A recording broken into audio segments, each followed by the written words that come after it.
కారణం ఒకే ఒకటి, రాష్ట్ర ప్రజలందరూ గమనించాలి. జగన్మోహన్ రెడ్డి అనే వ్యక్తి ఇప్పుడు రోడ్డు మీదకి వచ్చి తన బల ప్రదర్శన ఎందుకు చేస్తున్నాడంటే రాజకీయంగా తన ఉనికిని కాపాడుకోవడం కోసం కాదు. ఇలా తిరగడం వల్ల రప్ప రప్ప రప్ప నరికేస్తానని చెప్పడం వల్ల ఈ రాష్ట్రానికి వస్తున్న పెట్టుబడులన్నీ కూడా వెనక్కి వెళ్ళిపోవాలన్నది ఆయన ఆలోచన.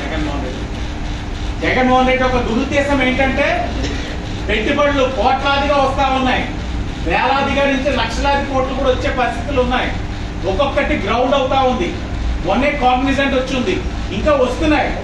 ఈ వస్తున్న ప్రక్రియలో వారవలేక రాజకీయంగా నిలదొక్కుంటానా లేదని ఒక అభద్రతా భావంతో పెట్టుబడి పెట్టేవాడు భయపడాలనంటే ఎప్పుడు భయపడతాడు?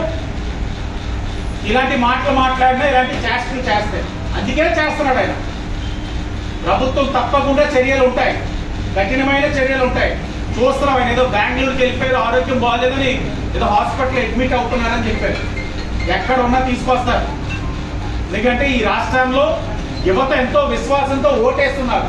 పరిశ్రమలు వస్తాయి, ఉపాధి వస్తుంది, తద్వారా వాళ్ళ కుటుంబంలో గౌరవంగా జీవించగలుగుతారు, తల్లిదండ్రుల్ని గౌరవపదంగా చూసుకోగలుగుతారని ఎంతో ఆశతో కూటమికి ఓటేసి ఈరోజు పెట్టుబడులన్నీ కూడా మా నాయకులు తీసుకొస్తా ఉంటే ఇలాంటి పనులు చేస్తే చూస్తూ ఊరుకుంటామా?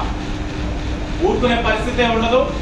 ఇది ఏదో ఇలా మాట్లాడితే భయపడే వాళ్ళు కూడా ఎవరు లేరు. కానీ ప్రజలకు విజ్ఞప్తి చేస్తా ఉన్నాం, మీరు ఆలోచించండి.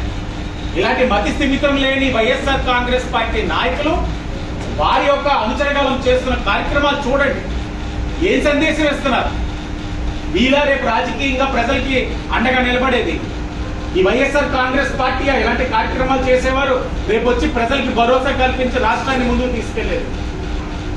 ప్రజలు గమనించాలని విజ్ఞప్తి చేస్తూ ముఖ్యమంత్రి సహాయ నిధి